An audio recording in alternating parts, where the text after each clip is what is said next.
Directeur exécutif de l'organisation non gouvernementale ARCRE, entendez, Association de lutte contre le racisme, l'ethnocentrisme et le régionalisme, membre de l'autorité de régulation des marchés publics du Bénin. Il milite également au sein de la société civile, notamment la plateforme des organisations de la société civile en charge des questions électorales. Martin Viutu Asoba, puisque c'est de lui qu'il s'agit, a gravi tous les échelons pour se retrouver au sommet de la hiérarchie. Monsieur le Président, bonjour. Bonjour, monsieur le journaliste. Nous faisons une incursion dans votre intimité aujourd'hui en tant que personnalité ayant marqué l'histoire sociopolitique et économique du Bénin. Oh, c'est trop dit pour moi. C'est trop dit. Monsieur le Président, je suis un simple citoyen. Nous sommes des observateurs. Oui. Et le choix porté sur votre personne pour faire cette émission icône aujourd'hui n'est pas le fruit d'un hasard. Bon. Nous nous retrouvons dans votre cachette quelque part dans la commune d'Abomey-Calavi. Oui. Nous voulons savoir qui est Martin Viutu Asoba. D'Abomey-Calavi, précisément dans l'arrondissement de Wedo, et plus précis encore, dans le quartier ou le village qu'on appelle Dassekome. Dassekome. Alors, vous voulez savoir qui est Martin Viutu Asoba? Bon, Martin Viutu Asoba, c'est le simple citoyen que vous êtes venu ce matin interviewer dans sa cachette, comme vous l'aviez dit. Et il est né 30 janvier 1952. C'est ma vraie date de naissance. Et il a été petit écolier. C'était où? À Porto Novo. Porto Novo.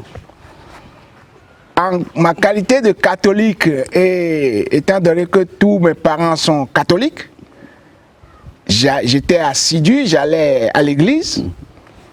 Et je suis passé aussi par le biais de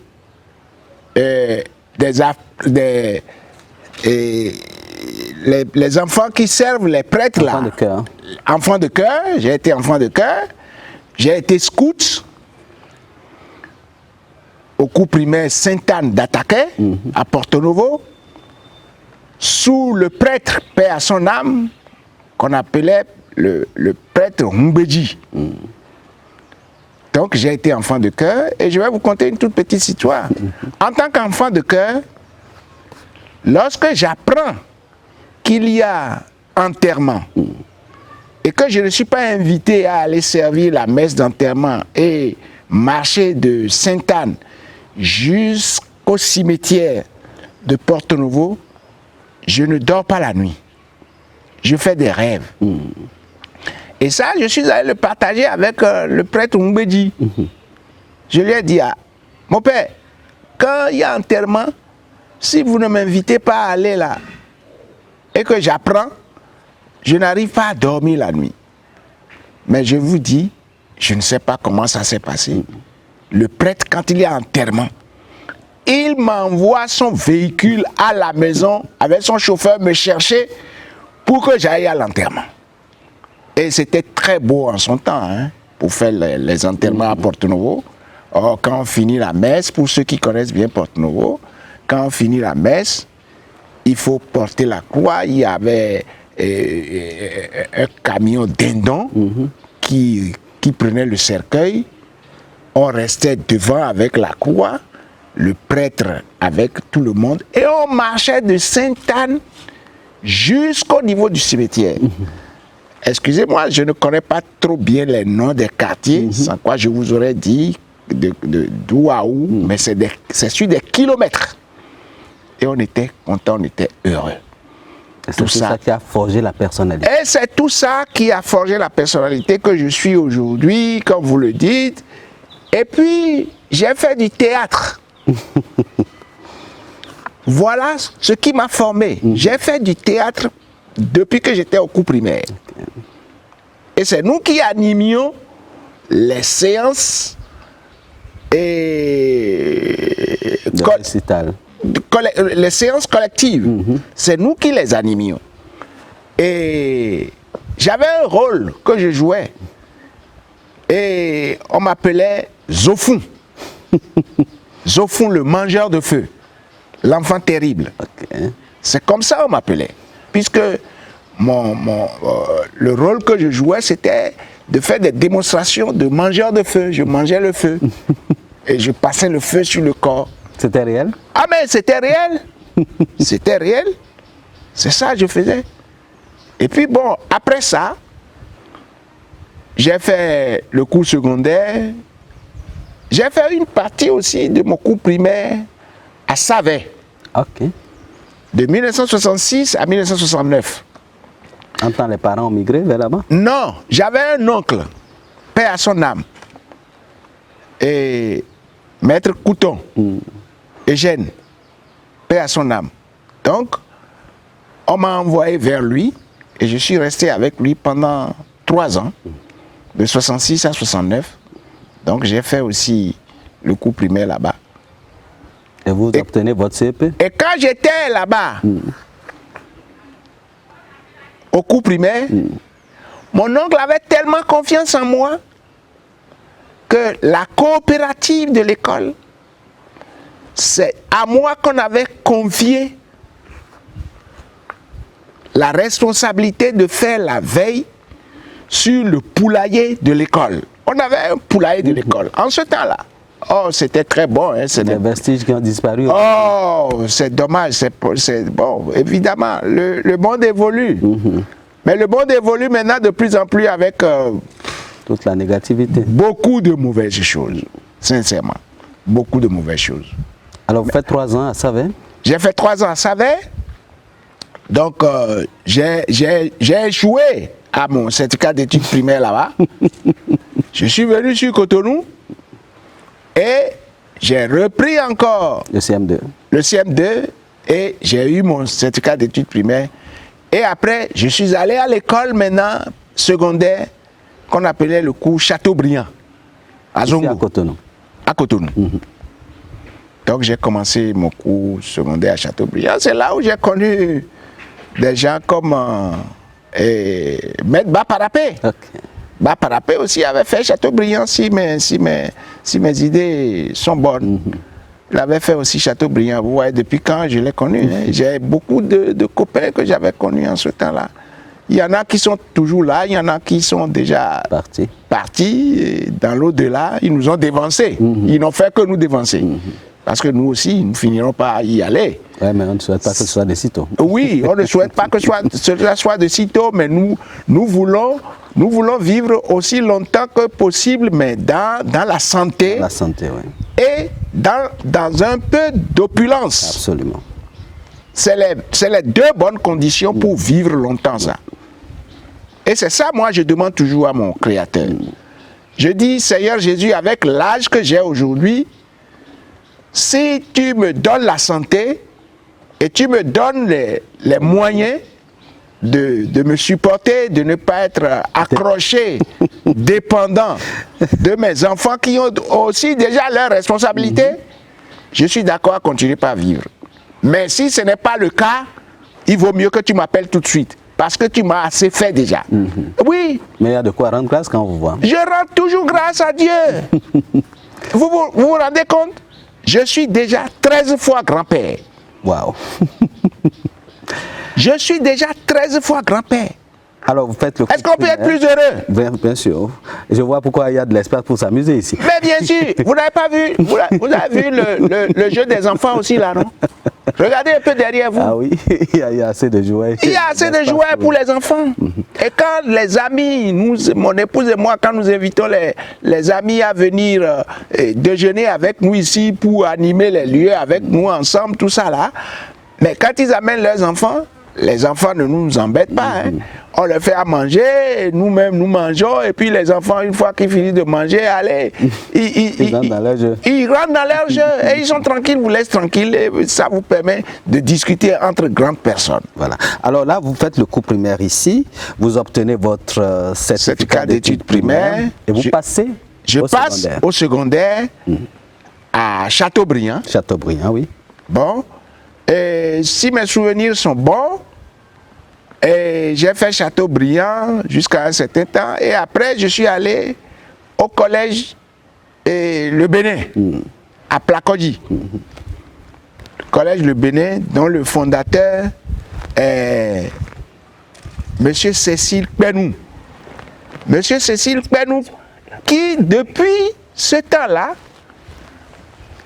à tout moment, lorsqu'il vient au Bénin, il demande toujours à rencontrer tous ses anciens élèves du collège de Bénin. Ouais. Et c'est comme ça que j'ai pu découvrir que quelqu'un comme le commissaire André Tchekounou a fait le collège du Bénin aussi. Okay. Quelqu'un comme l'ancien ministre Ressou a fait aussi le collège du Bénin. Parce que quand le fondé, M. Penou Cécile, il vient au pays, il nous invite même autour d'un petit goûter à taille TV, là, et puis on se voit, on échange. Ça permet aux promotionnaires de se voir, de se rencontrer, d'échanger, de se connaître. Très belle initiative. De se connaître. Moi, je n'avais pas su, par exemple, que Tchekounou, qui est mon ami, depuis qu'il a été commissaire, je n'avais pas su qu'il avait fait le collège du Bénin. Et le ministre Ressou, avec qui j'ai beaucoup travaillé dans la plateforme électorale, parce que il fait partie des personnalités que nous invitons à venir voir avec l'œil des personnes responsables ce que nous faisons au niveau de notre plateforme pendant le jour des élections.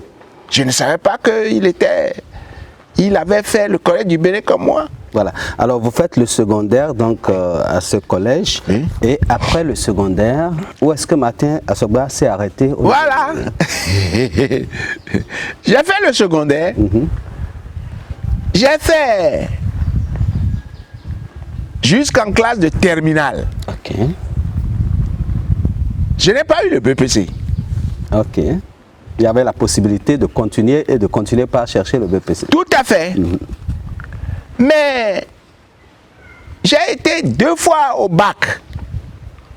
Toujours pas le bac. Ah.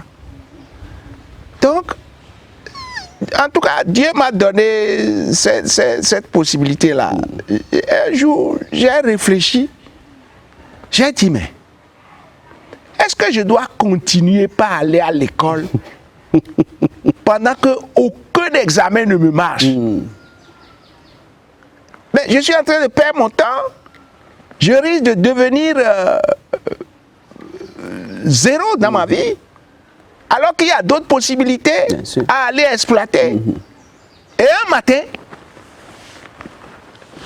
j'ai dit à mon oncle avec qui je suis, paix à son âme, parce que c'est grâce à lui que j'arrive à m'exprimer tel que je le fais devant vous maintenant. C'est lui qui m'a payé mes études. Je lui ai dit, tonton, moi je ne veux plus aller à l'école. Il dit quoi? C'est quoi ça? Tu ne vas pas aller à l'école? Ah non, non, non, non, non, non, non, non. Je ne t'ai pas dit que je suis fatigué de te payer la scolarité. Je dis, tonton, c'est sérieux, moi je ne veux plus aller à l'école. C'est un coup de massue. Il dit, non, non, non, non, non. Et comme j'insistais, il me dit, mais, alors, tu ne veux plus aller à l'école. Tu veux faire quoi? Bonne question. J'ai dit, ah, je ne veux plus aller à l'école, je veux aller apprendre un métier. Il dit, ah bon? Tu veux aller apprendre un métier? J'ai dit oui. Il dit, quel métier? Parce que j'avais déjà tout préparé. Je savais qu'on allait me poser des questions. Je ne vais pas laisser l'école et rester à la maison en train de me promener à longueur de journée. Ça va me fatiguer moi-même. J'ai dit, je vais apprendre le métier d'électricien frigoriste. Il dit, électricien frigoriste. Et tu vas aller apprendre ça où? Je dis, ah, je vais chercher. Mais je sais qu'il y a une grande entreprise qui se trouve vers, comment vous appelez, à Ganguito là-bas, qu'on appelle la CEIB, et où il y a beaucoup d'ouvriers, il y a beaucoup d'apprentis, et ils vendent en même temps le matériel électroménager. électroménager. Il dit, ah bon? Et tu es sûr qu'on peut trouver une place là-bas? Je dis, mais je vais tenter. Si je ne trouve pas une place là-bas, bon, je vais trouver une place avec un autre frigoriste. Il dit, non, non, non. Pas aller trouver une place avec un frigoriste, n'importe quel frigoriste, et pour que tu puisses devenir demain Voilà le mot qu'il m'a dit. Hein. Il dit, tu dis n'importe quel frigoriste pour que demain tu deviennes le petit électricien du coin. Non, je ne fais pas ça. Parce que mon oncle là m'estime tellement. Ah, vraiment, paix à son âme. C'est grâce à lui que je suis ce que je suis, hein, avec l'aide de Dieu. Bien sûr, et avec ma propre volonté, avec mon propre engagement. Vous comprenez? Alors, un matin, il prend sa robe. C'est un avocat. Il prend sa robe, il me demande de monter dans sa voiture. Je monte à bord de sa voiture, le chauffeur nous conduit où? Au cabinet de Maître Keke. Paix à son âme aussi. On va au cabinet de Maître Keke. En ce temps-là, le cabinet de Maître Keke regorgeait aussi d'avocats français. Donc, dont l'un est l'ami à mon oncle. Donc, mon oncle m'a amené chez ce dernier et lui a présenté ma situation. Et lui a dit, bon, écoutez, mon neveu, il veut aller dans telle chose. Bon, comme c'est l'un de tes compatriotes qui a l'entreprise, tu vas négocier pour moi, pour que mon neveu puisse commencer le travail là-bas et tout ça. Donc ils se sont entendus et on a amené moi mon oncle au tribunal parce qu'il avait une plaidoirie à faire. Et après, moi on est allé me déposer à la maison. Mais il s'est fait que la démarche faite par l'avocat blanc en ma faveur n'avait pas prospéré. Parce que le monsieur qui était le propriétaire de l'entreprise et ne faisait plus de recrutement d'apprentis. Okay. Alors, moi j'ai dit, là c'est bon pour moi. Donc j'ai commencé par chercher moi-même des ouvriers qui sont déjà à l'intérieur, des ouvriers noirs comme moi, là, qui sont déjà à l'intérieur. Et de fil en aiguille, je suis tombé sur un qui a bien voulu me prendre au noir. C'est-à-dire me prendre, pas officiellement. Officieusement. De sorte que quand j'arrive, je reste dehors. Et quand lui, il est prêt à aller sur un chantier, il m'embarque. Ni vu, ni connu du blanc. Et c'est comme ça. C'est comme ça. C'est comme ça. J'allais. Et à cause de mon niveau, c'est pour ça que je dis aux gens aujourd'hui, quand vous allez à l'école vous atteignez un certain niveau et que vous voyez que les études ne prospèrent pas. Mais changez ce n'est pas la fin du monde. De paradigme, c'est pas la. Mais vous pouvez. Il y a des ouvriers qui sont plus heureux que des fonctionnaires. Absolument. Chef d'entreprise. Quand tu connais un peu papier là, et que tu peux t'exprimer un peu là, mais c'est fini. Va faire ton histoire d'apprentissage là. Tu vas d'ailleurs vite maîtriser le domaine. Puisque tu as une certaine, tu as un éveil. Tu vas plus loin. Une certaine vision. Tu vois plus loin, tu comprends plus rapidement. Moi, quand on me prenait dehors pour m'amener sur les chantiers, mais j'avais déjà la possibilité, moi, avec mon niveau, de pouvoir lire les plans. C'est ça. Contrairement à d'autres qui étaient là-bas. Mais qui ne comprenaient pas grand-chose. Qui ne comprenaient pas grand-chose, qui étaient mes patrons. Parce que ils étaient déjà là avant moi. Et qui ont besoin de vous pour lire les plans. Et qui ont besoin justement de moi, le néophyte, pour leur lire le plan. Et tout le monde m'appelait étudiant. Tout le le monde m'appelait étudiant. Du coup, vous êtes devenu le chouchou de tout le monde. Mais du coup, je suis devenu petit patron. Et c'est ça qui a fait que l'un des ouvriers de la boîte, un certain monsieur Isidore, qui avait son atelier déjà à l'extérieur, mais qui était ouvrier dans la boîte de la CEIP, mais il m'a fait la cour et a demandé que je vienne travailler avec lui dans son atelier. Oui, et c'est comme ça que je suis allé dans l'atelier de l'autre, où j'ai continué toujours par être apprenti. Mais en même temps, comme moi, Dieu m'a donné certaines aptitudes. Et quand je les comprends, je les exploite à bon escient. J'ai les rapports très faciles. J'ai le contact très facile. Mais lorsque je suis allé avec ce monsieur, j'avais maintenant des possibilités. Il avait déjà d'autres chefs d'atelier. Moi, je suis venu en tant qu'ouvrier, en tant qu'apprenti. Mais les autres avaient du respect pour moi à cause de mon niveau et tout ça. Et le patron lui-même vous a imposé. Mais il m'a imposé et il me regardait autrement que les autres. Et qu'est-ce que je faisais? Mais j'allais dans les sociétés pour aller négocier des marchés. Du coup, son chiffre d'affaires a augmenté. Mais ça, c'est clair. J'allais négocier. Il y avait l'expertise aussi. Eh oui, il y avait l'expertise. J'allais négocier les marchés. J'ai le contact facile. Je suis un homme de relations. Et vous restez là combien d'années? Et je reste avec lui 2 ans. 2 ans après, j'ai demandé à être libéré. Parce que j'avais déjà fait au moins 1 an là-bas. J'ai demandé à être libéré. J'ai été libéré. Je suis allé créer ma propre entreprise. À quel âge? Et à 23 ans. 23 ans. À 23 ans, j'avais déjà créé ma propre entreprise qui s'appelait Frodoseb.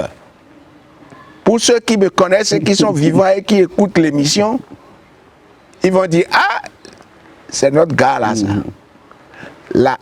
L'entreprise s'appelle Frodoseb. Ça fait froid domestique, commercial et électricité, bâtiment. Wow. Alors vous vous installez? Je me suis installé. Oh là là, j'avais plein de marchés. Je vous dis. La main de Dieu était dedans. Ah, mais la main de Dieu m'a accompagné automatiquement parce que j'avais fait un bon choix.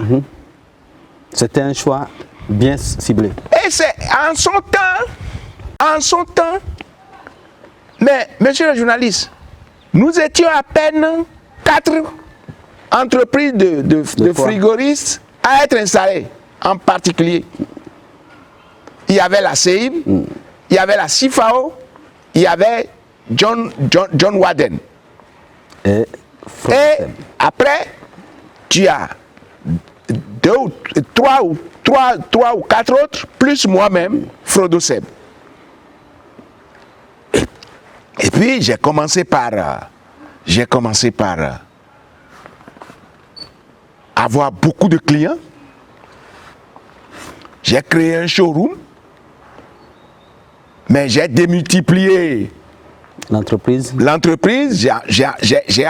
J'ai installé l'annexe de l'entreprise à Boycon, derrière la pharmacie de Boycon. Il y avait une vision claire derrière. Mais claire. Et avec le temps, j'ai été créé l'une des entreprises encore au Togo. Ah, vous êtes passé à multinationale. À Lomé. Si. Ah oui.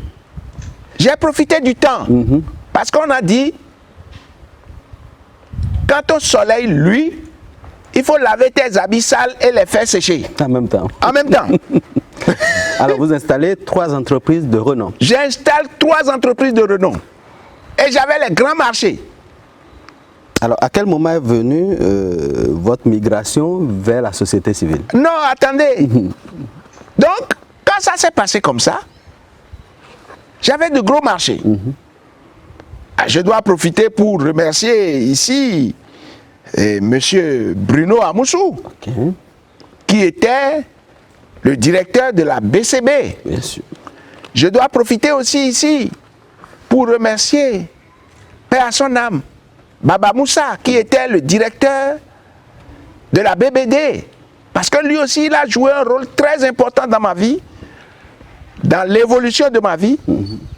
Et je dois remercier un monsieur, un blanc, chef chantier, qui était venu pour superviser les travaux de construction de l'usine de ciment d'Onigbolo.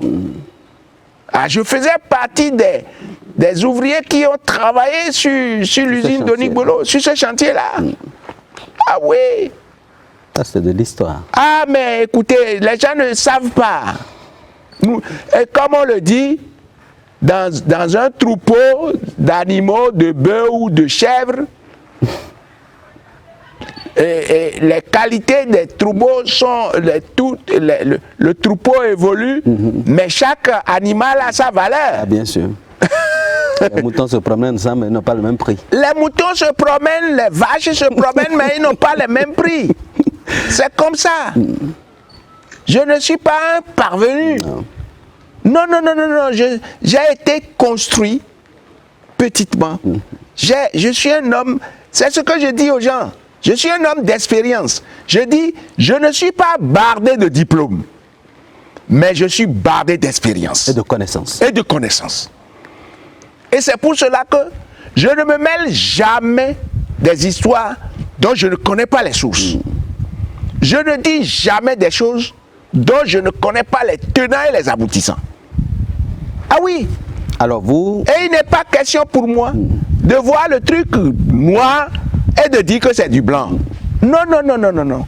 C'est en ça que beaucoup ne sont pas contents avec moi, d'accord avec moi, mais c'est leur problème. Ils doivent apprendre à vous accepter tel que vous êtes. De toutes les manières, moi je les accepte tels qu'ils sont. Ils n'ont qu'à apprendre à m'accepter tel que je suis. Voilà. Et je suis très rigoureux, très exigeant. Très rigoureux, monsieur le journaliste, très exigeant, pour moi-même. Je vais vous conter une petite histoire. Mes enfants, lorsqu'ils étaient adolescents, mais tu ne peux pas quitter pour te lever le matin, venir me voir pour dire, papa, j'ai besoin de 1000 francs. Non, tu as besoin de 1000 francs. Tu as travaillé pour mettre 1000 francs dans ma poche, que je puisse te donner. Non, non, non, non, non, non. Et vous savez ce que j'ai fait? Oui. J'ai mis un cahier sur ma table de nuit à la connaissance de tous mes enfants qui étaient avec moi à la maison. Je dis, mes enfants, si vous avez besoin de me demander de l'argent, allez inscrire votre nom dans le cahier et inscrivez ce que vous voulez faire avec l'argent. Le cahier de doléances. Le cahier de doléances. Et je prends le cahier, chaque soir, je lis. Vous regardez les dépenses prioritaires. Je regarde d'abord les demandes, ce pourquoi ils demandent, je priorise et je dis, bon, écoute-toi, j'ai vu ta demande. Dans tel nombre de jours, je vais te donner satisfaction. Toi, j'ai vu ta demande. Toi, tu peux attendre un peu. Ainsi de suite. Moi, je ne frappe pas les enfants. Je ne frappe pas mes enfants. Je les punis. Parce que j'avais l'habitude de les amener à la plage. Okay. D'accord? Mais lorsque tu fais des bêtises, ou lorsque tu n'as pas de bonnes notes, tu restes à la maison. À l'école, mais toi tu ne vas pas à la plage, tu restes à la maison.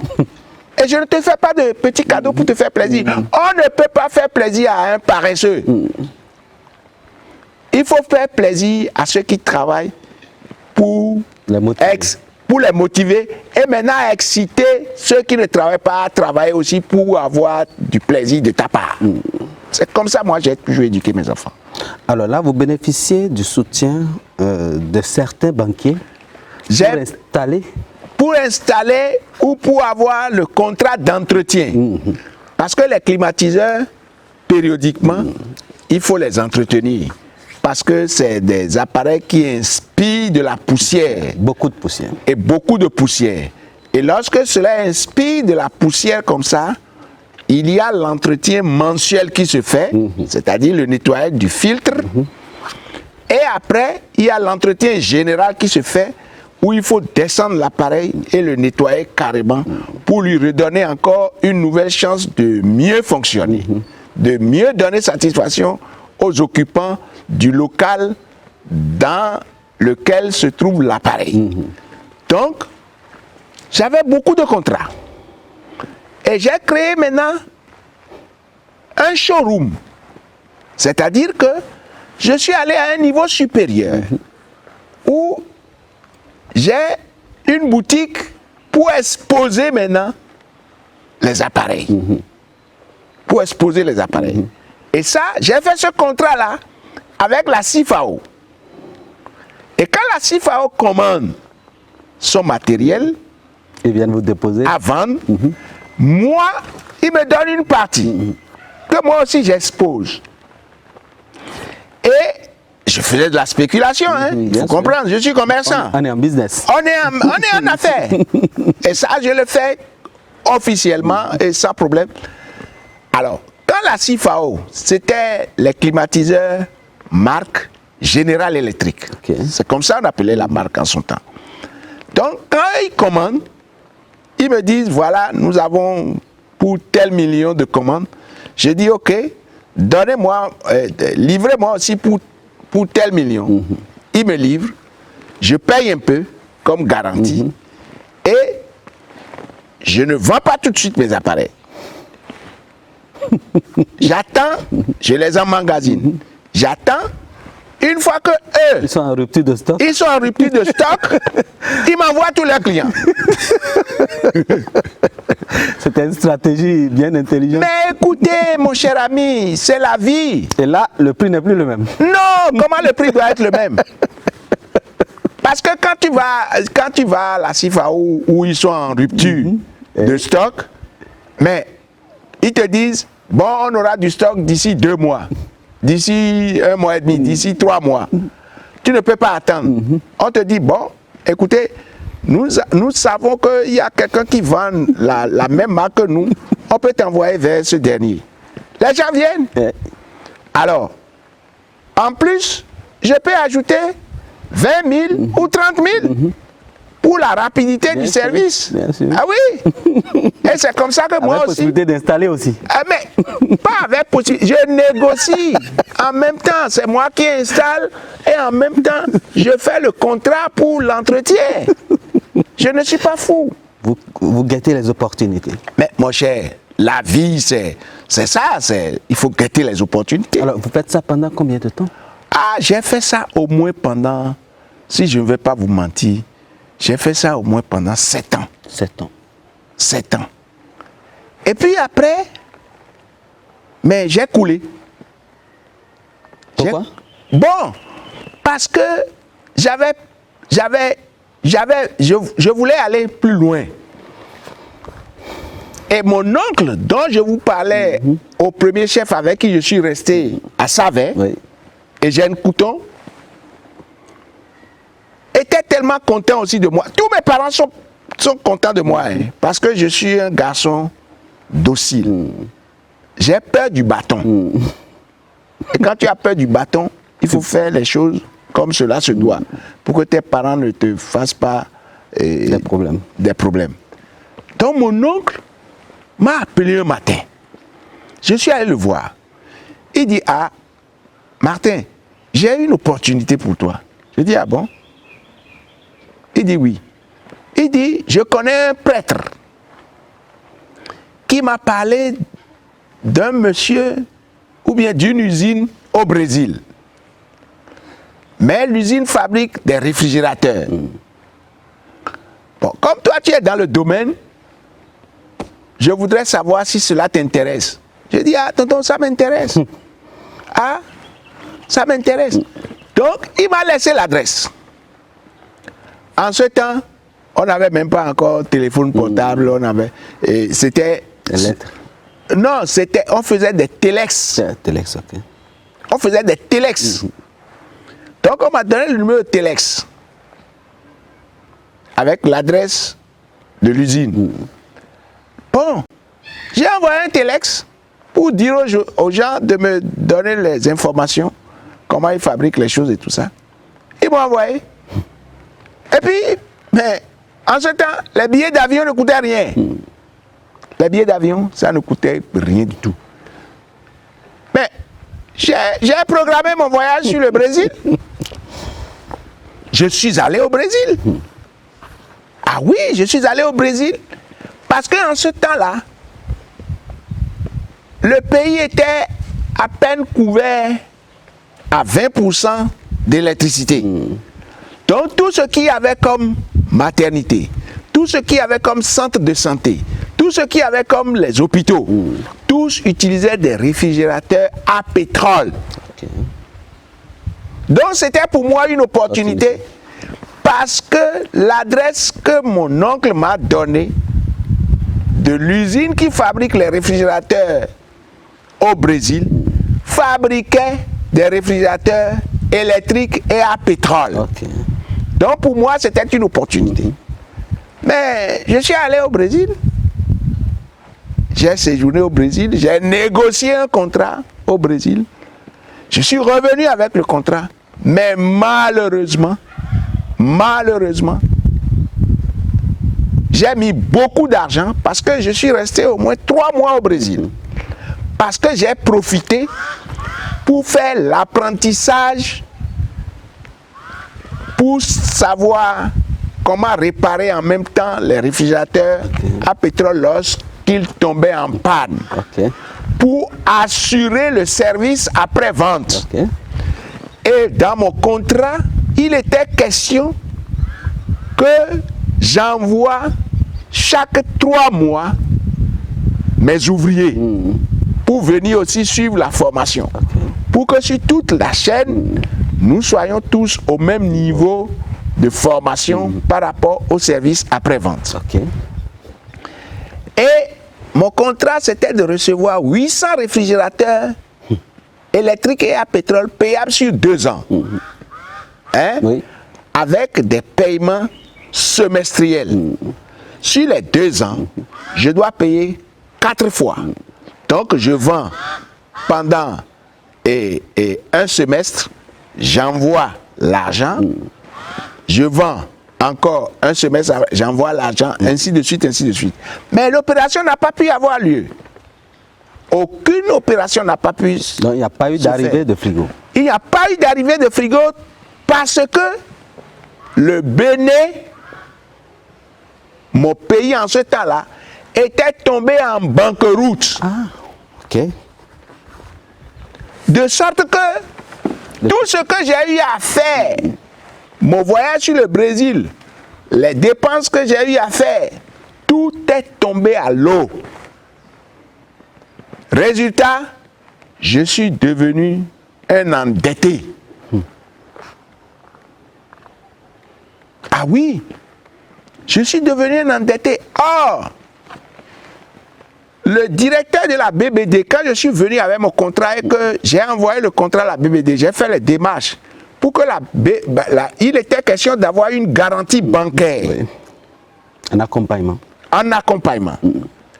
Mais Baba Moussa, paix à son âme, lui qui était le directeur de la BBD en ce temps, m'a donné la garantie bancaire que je n'ai pas pu exploiter. Parce que quoi? Il n'y avait qu'une seule banque commerciale à l'époque qui était la banque commerciale du Bénin, la BCB. La BCB qui était déjà en banqueroute. La BCB qui avait choisi comme correspondante pour faciliter mon opération sur la base de ma garantie bancaire que m'a donnée la BBD, avait choisi comme banque correspondante la Chase Manhattan Bank à New York. Or, il s'est fait que la BCB avait déjà fait des opérations avec la Chase Manhattan Bank à New York et n'avait pas honoré ses engagements vis-à-vis de cette banque. Donc, résultat, la banque a refusé de cautionner mon opération. Ah La banque refuse de cautionner mon opération. J'ai fait tout ce qu'il fallait comme démarche, ça n'a pas marché. Mais je leur ai dit maintenant, ok, j'ai un compte à la BNP Paris. En ce temps-là, vous avez vu comment j'ai poussé. Hein? J'ai dit, adressez-vous à la BNP Paris pour voir, compte tenu du fait que j'ai un compte là-bas, peut-être que la BNP Paris pourrait accepter, cautionner mon opération. Et la BNP Paris a accepté de cautionner mon opération. Okay. Mais c'est sans compter avec le destin. Monsieur le journaliste, oui, vous savez, dans notre vie là, le destin en a pour quelque chose dans tout ce que nous faisons comme démarche. Lorsqu'il y a certaines démarches qui marchent, sachez que c'est dans votre destin. Lorsqu'il y en a qui ne marchent pas, n'en faites pas de soucis, c'est que cela ne fait pas partie de votre destin. Si vous forcez, vous allez avoir autre chose.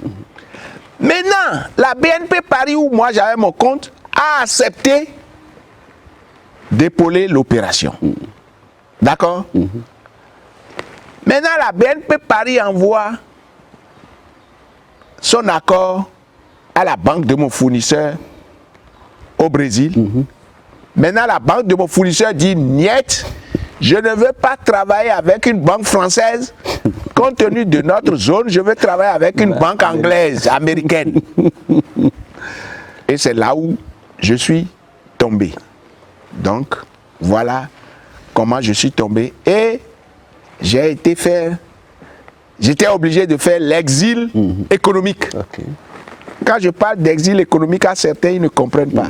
J'ai quitté le pays, pas parce que j'avais un problème politique, mais parce que j'avais un problème économique. Donc, je suis allé me réfugier au Togo auprès d'un ami. Il ne vit plus, paix à son âme, un certain Zokli Grégoire. Il ne vit plus. Donc, je suis allé chez lui, rester avec lui et réfléchir à comment se relancer. À comment se relancer, à comment faire. Mais c'est sans compter avec le destin. C'est le fait que j'ai fait cette migration-là par rapport à mon entreprise qui est tombée ici. Mais c'est ça qui m'a fait créer maintenant Alclair. Parce que au cours de leur conférence des forces vives, telles que le Bénin l'avait organisé, et quand ils l'ont organisé là-bas, j'habitais dans une maison où il y avait des gens du nord Togo et des gens du sud Togo. Et la dispute est arrivée parce que ils se disaient, l'un disait, si on finit la conférence des forces vives au Togo, que Adema Père doit quitter le pouvoir pour donner place à un autre. C'est ce que disait celui du centre, et celui du nord dit, si on finit même la conférence, que Yadema doit toujours continuer. Et ça a été une dispute entre eux. Et c'est ça qui a fait que les deux grands là ont divisé les enfants parce qu'ils ne s'entendaient pas. L'un a dit à ses enfants de ne plus s'amuser avec les enfants des autres. Or, moi-même, j'avais mes enfants là. J'ai constaté la chose et j'ai posé la question à mon fils aîné. J'ai dit, mais Luc, qu'est-ce qui se passe? Pourquoi tel et tel enfant ne s'amuse plus? Et lui m'a conté l'histoire. Monsieur le journaliste, le jour là, je suis allé au lit, je n'ai pas pu trouver le sommeil. Et c'est comme ça que le déclic est venu. Et j'ai dit, quand je vais rentrer au pays, dans mon pays, un jour, que je vais créer un petit groupe et on va parler de ces choses-là. Et c'est comme ça quand je suis venu, j'ai commencé par en parler. Encore là, une vision. Encore là, une nouvelle vision. Et c'était la meilleure vision. Parce que, en fin de compte, les prévisions astrologiques, moi je suis un féru de l'astrologie, les prévisions astrologiques m'ont révélé que je dois faire dans ma vie du social. Et que c'est en faisant du social que je vais m'épanouir. Donc, Alclair n'a fait que du social depuis, et ça fait maintenant, monsieur le journaliste, ça fait 30 ans que je suis dedans. Alors, vous rentrez du Togo, vous faites combien d'années au Togo? J'ai fait exil économique. J'ai fait au moins 3 ans au Togo. Vous faites une retraite de 3 ans. Une retraite avec de la famille. 3 ans d'année sabbatique. C'était en quelle année? C'était de 82. On parlait de la conférence 89. nationale, oui. C'était de 89 Oui, à 92. à 92. Et vous rentrez au pays, Oui. vous vous réinstallez. Oui. Qu'est-ce qui vous a permis de pouvoir vous réinstaller au pays? Ah, quand je suis rentré au pays, avec les difficultés bien sûr, j'ai commencé par réfléchir. Bon, j'avais déjà mené les réflexions là-bas, mais j'ai continué la réflexion ici et tout ça. Bon, et je me suis dit, il faut maintenant créer l'association. Moi, je ne savais pas qu'on appelait quelque chose ONG. Moi, je suis ouvrier, je ne m'y connaissais pas. C'est après que ce langage est venu dans mes langages. Donc, j'ai commencé, j'en ai parlé, j'ai parlé de mon idée à des gens. D'autres ont dit, oh bon, ça va, ça peut aller. D'autres ont dit, mais non, toi, ton idée là, qui va t'écouter? Qui tire en arrière toujours. Oui, ils vont dire qui va t'écouter. Et quelqu'un qui m'a tiré en arrière, paix à son âme, qui est devenu après mon meilleur ami, c'est Roger Gbenyonvi. Roger Gbenyonvi, quand je suis arrivé, je suis rentré dans sa chorale. Okay. Je suis rentré dans sa chorale, il avait une chorale qu'on appelait Orphéon, et on allait faire les entraînements. Au CCF? Non, on faisait les entraînements au collège au Pied, Père au Pied.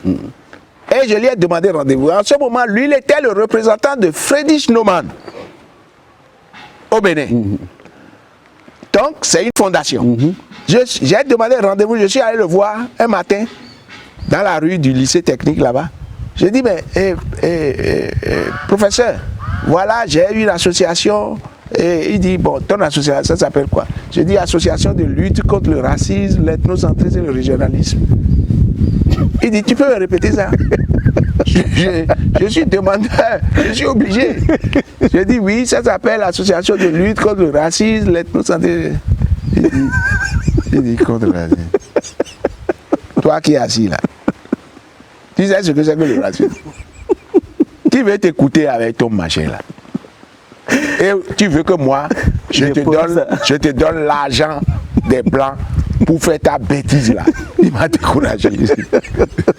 Je lui ai dit, professeur, que vous me donnez les moyens ou non, moi je vais continuer.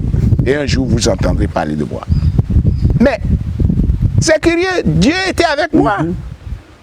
Mais c'est Roger qui a été le parrain des 25 ans d'Alcrère. Et il a fait le témoignage à l'Infosec. Il a fait le témoignage. Et c'est comme ça, lui et moi, on est devenus collés comme ça. Jusqu'à sa mort. Alors, ah oui, et puis il m'estime beaucoup parce qu'il a dit que je suis un taciturne. Ouais. Il a dit. Ah oui, il a dit, ce monsieur-là. Et il n'est pas le premier, il y avait un autre monsieur au Togo qui me faisait la prière. Il m'a dit que. Un jour, il m'a dit, à cause de quelque chose, je ne vais pas vous perdre le temps. Il m'a dit, toi là, non, tu réussiras dans ta vie. Et le jour, il me disait ça, je n'avais pas un franc en poche. J'ai dit Amen. Et lui et moi, après, on est devenus aussi des amis comme ça, jusqu'à sa mort. Il est déjà mort maintenant. Alors là, vous quittez Gbenyonvi? Oui. Et vous allez vers qui après? Non. Comment ça a fait pour prendre? Je quitte Gbenyonvi. Et puis un bon matin, je me suis dit, mais écoute, tu as quelques biens quand même. Hein? Et Kavlan, dans nos langages, on dit, c'est ça. Il faut gâter un pour prendre les moyens pour réparer l'autre. Et c'est comme ça, je me suis résolu à aller vendre l'une de mes parcelles que j'ai vendue à Menotela, 13 millions, que j'ai investi dans l'ONG. Donc c'était sur fonds propres, c'est parti. Ah, mais j'ai démarré avec fonds propres. Alors il faut que ceux qui veulent créer des ONG sachent qu'on doit souiller d'abord. Ah mais écoutez, mouiller les maillots. On dit que c'est l'effort d'abord et le réconfort après. Ouais. Et je vous dis, monsieur le journaliste, au moment où je faisais ça, j'habitais dans la maison de ma femme. Et il faut le dire. Sous nous, oui,